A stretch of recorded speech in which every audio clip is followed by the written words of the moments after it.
दोस्तों मैं अमित स्वागत करता हूँ आप सभी लोगों का ज्ञान रख के एक और नए एजुकेशनल वीडियो में। इस वीडियो में आपको थंबनेल देख के समझ गए होंगे क्या बात कर रहा हूँ। इस वीडियो में आपको कंप्लीट इन्फॉर्मेशन देने वाला हूँ मैं जी मेन एग्जाम 2022 के रिगार्डिंग।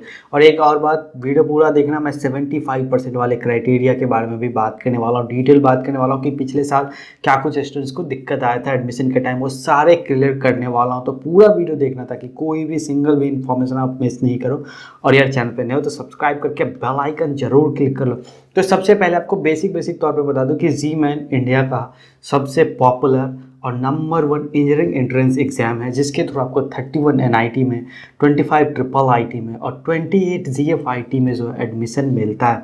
इसके अलावा भी बहुत ज़्यादा प्राइवेट कॉलेजेस में भी एडमिशन मिलता है और बहुत सारे स्टेट्स जो है उन्होंने अपने एग्ज़ाम ख़त्म करके अब जेईई मेन के एग्ज़ाम के थ्रू जो एडमिशन देना स्टार्ट कर दिया। उसमें से बहुत ज़्यादा, जैसे उड़ीसा हो गया और जैसे यूपी हो गया, उत्तराखंड हो गया, इस तरीके के बहुत सारे स्टेट्स हैं जो अपने एग्जाम खत्म कर। तो जेईई मेन का जो फुल फॉर्म है वो ज्वाइंट एंट्रेंस एग्जामिनेशन मेन, और इसका एक एडवांस भी होता है, उसके बारे में दूसरा वीडियो मैंने ऑलरेडी डाल रखा है। इस एग्जाम को जो है national testing agency NTA conduct करती है। अगर मैं बात करूँ एग्जाम का, तो ये कंप्यूटर बेस्ड टेस्ट होता है, बीटेक के लिए होता है, बी आर्क के लिए होता है, और साथ ही साथ एक पेन एंड पेपर टेस्ट भी होता है ड्राइंग सेक्शंस के लिए, जो बी आर्क के लिए ही होता है, बीटेक के लिए नहीं होता है। इसमें बेसिकली मैं फोकस करने वाला हूँ बीटेक के कोर्स के लिए। अगर मैं बात करूँ ड्यूरेशन के लिए, तो आपके 3 घंटे का एग्जाम होता है, चाहे बीटेक का हो, बी आर्क का हो या फिर बी प्लानिंग का, और आधे घंटे जो है एक्स्ट्रा मिलता है बी आर्क और बी प्लानिंग दोनों में ही। जेईई मेन में लगभग हर साल 10 लाख के आसपास स्टूडेंट्स जो है वो एप्लीकेशन डालते हैं। साल में अब से 4 बार ये एप्लीकेशन डलने लगे, यानी कि फरवरी में, मार्च में, अप्रैल में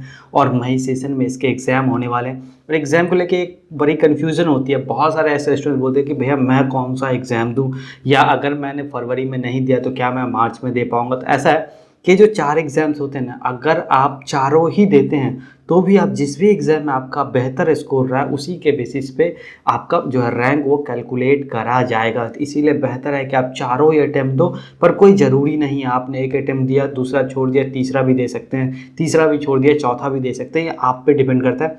लेकिन बेस्ट यही है कि आप चारों अटैम्प्ट दो। कोई नुकसान नहीं है कि एक अटैम्प्ट में आपका बहुत ही अच्छा आ गया लेकिन उतना अच्छा नहीं आया और आप करने के चांसेस में हैं, तो आप दूसरा अटेम्प्ट भी दो। ये मत सोचो कि मेरा पहला वाला लेफ्ट कर जाएगा, ऐसा कुछ नहीं होने वाला है। जिस भी अटेम्प्ट में आपका सबसे बेहतरीन परफॉर्मेंस रहेगा, आपका रैंक उसी के स्कोर के बेसिस पे कैलकुलेट करा जाएगा। अगेन ये यूट्यूब पे कोई नहीं बताता, बड़े बड़े कोचिंग वाले जो दिन रात टिप्स देने लगे हैं वो भी नहीं बताते। सबसे पहले बात करते हैं एलिजिबिलिटी क्राइटेरिया का। तो अगर मैं बात करूँ क्वालिफाइंग एग्जाम का, तो आपका जो है 10+2 होना चाहिए, यानी कि 12th होना चाहिए, या कोई इक्विवेलेंट कोर्स आपने किसी भी रिकॉग्नाइज्ड बोर्ड से कर रखा है तो भी आप एलिजिबल इस फॉर्म को फिल करने के लिए। लेकिन एक बात आपको यहाँ पे ध्यान रखना है कि अगर आपने 2020 में, 2021 में और 2022 में क्लास 12th का एग्जाम क्लियर किया है तो ही आप इस फॉर्म को फिल कर पाएंगे। अगर आपका जो क्लास 12th है, मान लो कि आपने 2020 में क्लास 12th नहीं पास करके 2019 में किया, 18 में किया, 17 में किया, तो इस एग्जाम को फिल नहीं कर सकते आप। 3 ही चांस होता है आपके पास इस एग्जाम को देने के लिए। अगर मैं बात करूं कि कौन कौन से सब्जेक्ट्स हैं, तो बीटेक की अगर मैं बात करूं तो यहाँ पर मैथमेटिक्स और फिजिक्स जो है वो कंपलसरी सब्जेक्ट्स है। इसके अलावा आपका केमिस्ट्री हो सकता है, बायोलॉजी हो सकता है, बायोटेक्नोलॉजी हो सकता है, या कोई टेक्निकल वोकेशनल कोर्स हो सकता है। अगर मैं बात करूँ बी आर्क का, तो यहाँ पे फिजिक्स, केमिस्ट्री और मैथमेटिक्स तीनों ही कंपलसरी है। और वहीं पे बी प्लानिंग की अगर मैं बात करूँ, तो बी प्लानिंग में सिर्फ और सिर्फ आपका मैथमेटिक्स जो है वो कंपलसरी सब्जेक्ट होना चाहिए, और कोई भी सब्जेक्ट हो कोई फर्क नहीं पड़ता। अगर और बात करें बेसिक एलिजिबिलिटी क्राइटेरिया में, तो आपके क्लास 12th में 5 सब्जेक्ट्स होने ही होने चाहिए। मैं बीटेक के लिए बात कर रहा हूँ। एक तो आपका लैंग्वेज का हो गया, दूसरा मैथमेटिक्स हो गया, फिजिक्स हो गया तीसरा, उसके बाद आप चौथा जो है आपका कोई केमिस्ट्री हो सकता है, बायोलॉजी हो सकता है, बायोटेक्नोलॉजी हो सकता है, टेक्निकल या वोकेशनल सब्जेक्ट हो सकता है, और एक कोई अदर सब्जेक्ट हो सकता है। तो टोटल आपके 5 सब्जेक्ट क्लास 12th में होने ही होने चाहिए, तो ही जाकर के बीटेक के लिए आप फॉर्म फिल कर पाएंगे। और अब बात निकल के आते हैं सबसे बड़ी कि 75% वाले क्राइटेरिया का क्या है। बहुत ज़्यादा क्वेरीज आते हैं इसके लिए।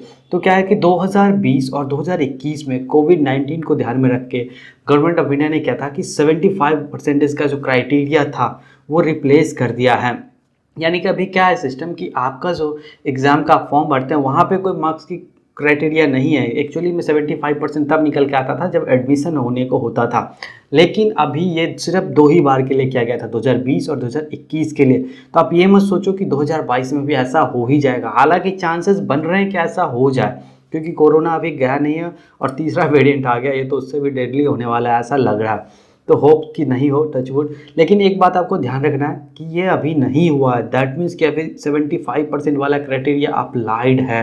अगर इसको हटाना होगा तो एनटीए अलग से नोटिफिकेशन निकालेगी कि हाँ 2022 में भी 75% का जो क्राइटेरिया है वो हटा दिया गया है। जब तक ये नोटिफिकेशन नहीं आता है आप यही ध्यान में रखो कि ये अभी भी अप्लाइड है। और अब बात करते हैं सबसे इंपॉर्टेंट चीज़ की कि क्या कुछ एग्जाम पैटर्न रहने वाला है जी मेन 2022 एग्जाम के लिए। तो अगर मैं बात करूँ तो पेपर 1 में जो होता है वो बीटेक होता है, और पेपर 2A जो होता है वो BArch के लिए होता है, और 2B जो होता है वो बी प्लानिंग के लिए होता है। तो आपको बेसिकली पेपर 1 एग्जाम देना है बीटेक के लिए। अगर मैं बात करूँ टोटल मार्क्स का तो बीटेक के लिए आपको 300 मार्क्स चाहिए, वहीं पर अगर मैं BArch और बी प्लानिंग की बात करूँ तो 400 मार्क्स के क्वेश्चन आते हैं। वहीं पर अगर मैं बात करूँ टोटल क्वेश्चन आज जो 2021 में बढ़ गया था, अभी क्या था 2020 तक 75 क्वेश्चन आते थे, अभी क्वेश्चन बढ़ करके बीटेक में 90 हो गया, BArch में 82 हो गया, और बी प्लानिंग में 105 क्वेश्चन तक जा चुका है। आगे इसके बारे में और थोड़ी डिटेल से बात करेंगे, लेकिन ये बढ़ गया, ये आपको ध्यान रखना। अभी 75 क्वेश्चंस नहीं आते, अभी 90 क्वेश्चंस आते हैं, और इस बार भी 90 क्वेश्चंस ही आने वाला है।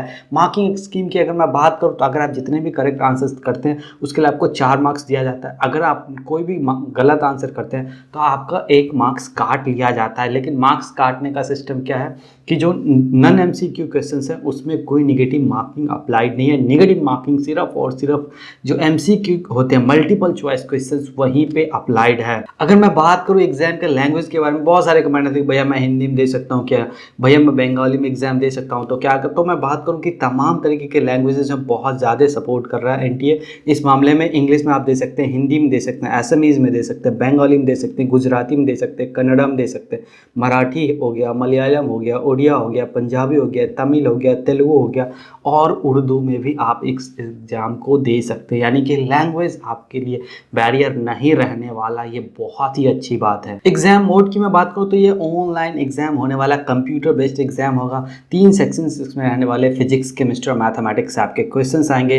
180 मिनट का यानी कि 3 घंटे का आपका एग्जाम होने वाला है। MCQ क्वेश्चंस होंगे, उसमें 4 ऑप्शंस होगा, एक आपको करेक्ट करना होगा, और जो न्यूमेरिकल क्वेश्चंस होंगे वो आपको सॉल्व करने पड़ेंगे। सेक्शन A MCQ का अगर मैं बात करूँ तो मैथमेटिक्स से 20 क्वेश्चंस हो गए, फिजिक्स से 20 और केमिस्ट्री से 20। वहीं पे अगर सेक्शन B की मैं बात करूँ न्यूमेरिकल की तो मैथमेटिक्स से 10 होगा, फिजिक्स से 10 होगा, और केमिस्ट्री से भी 10 होने वाला है। यानी कि टोटल 90 क्वेश्चंस होने वाला है 300 मार्क्स के। और अब बात करते हैं कि जेईई मेन 2022 में क्या कुछ एप्लीकेशन फ़ी लगने वाला है। तो जनरल और OBC से आपको तो 650 रुपये का एप्लीकेशन फ़ी डालना पड़ेगा। वहीं पे अगर आप फीमेल हैं तो आपको 325 रुपये का लगेगा। वहीं पे SC ST या PWD कैटेगरी से आप आते हैं, ट्रांसजेंडर कैटेगरी से आते हैं, तो आपको 325 रुपये का जो है एप्लीकेशन फ़ी भरना पड़ेगा।